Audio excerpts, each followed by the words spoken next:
a university slam slash. She lives in a time where AI thrives. It's 2015, and a budding spoken word artist stands on a makeshift stage in the middle of a U of C campus.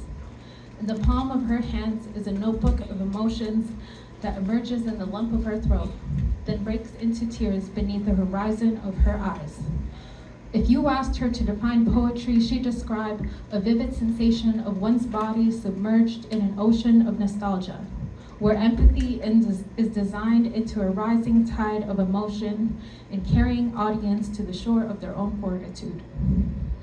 On that stage, poetry becomes the judge's scores, mincing her poems to the size of her bitten nails, then gets lodged in the back of her mouth.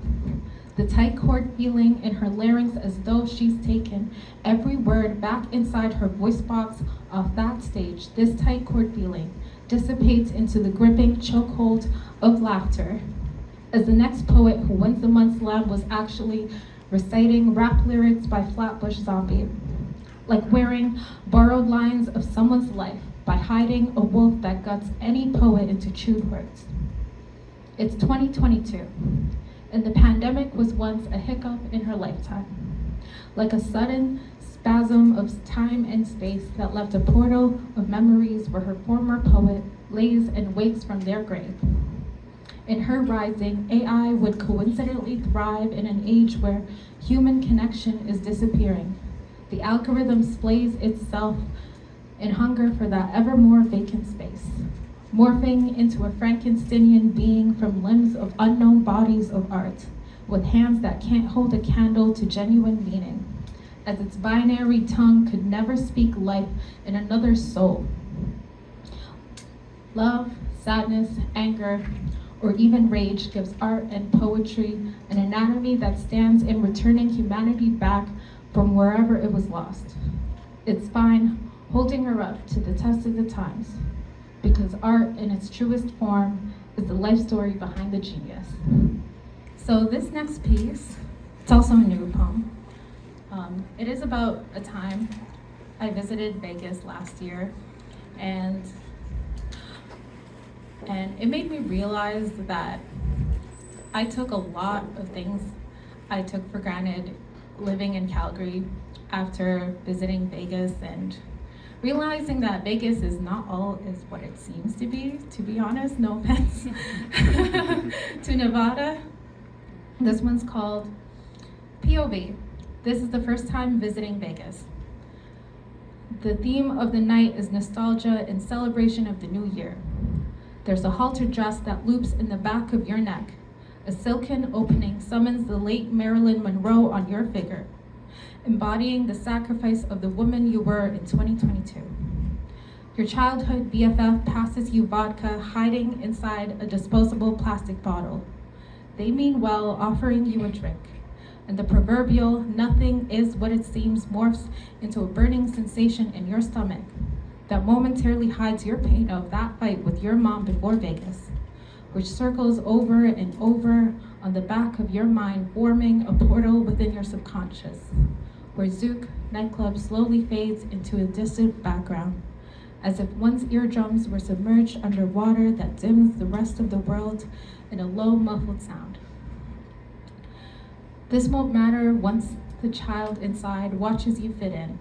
A female resident from the other side of consciousness compliments your tattoos, and you beam as you reciprocate the compliment back to her. An hour later, the strobe lights contrast against every shade of mood on your face, with a thread of conversation unraveling its hues with another girl. An ABG with blonde hair paints on your canvas mind about immigrant parents, a phrase that feels like a time machine that warps reality and past into one single motion. She becomes a hologram of your once blonde self to remind you exactly why you moved out.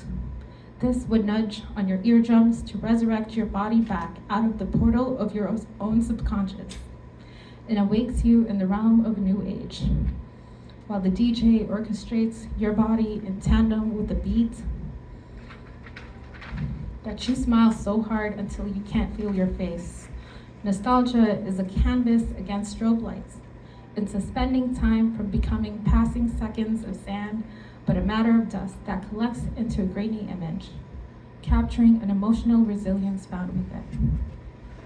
So I wasn't gonna recite this because I wrote this a long time ago, so the emotions in this poem no longer resonate to me as much anymore, but this is the poem that helped me give me that win last year at the World Peace Show.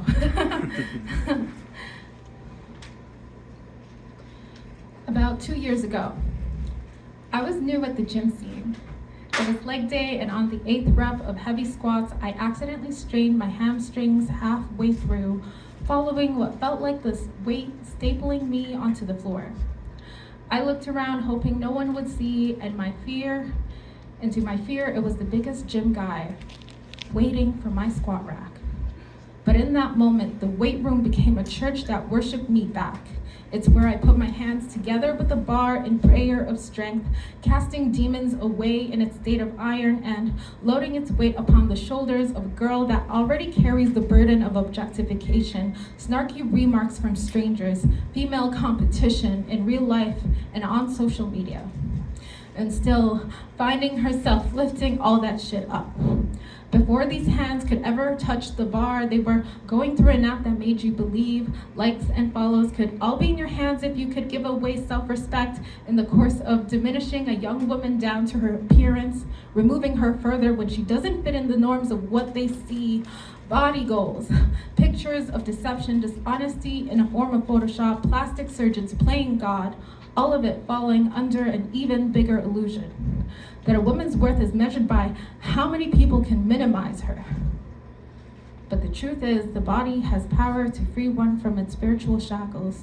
Before likes and follows can witness that power, before coworkers dare say to you, you'll look like a man, your boyfriend will leave you, but all of those things will never bear weight compared to the moment you lifted more than what you thought you could, or the moment you realize that you're worth more than the validations of that. The weight room is a place ridden with heavy iron and machines, and yet still isn't anything like a war zone. But it's where your body can build a home of yourself so that you step in your own sense of peace. And weapons that turn bodies into casualties have the same iron to disarm violence by strengthening our bodies and minds.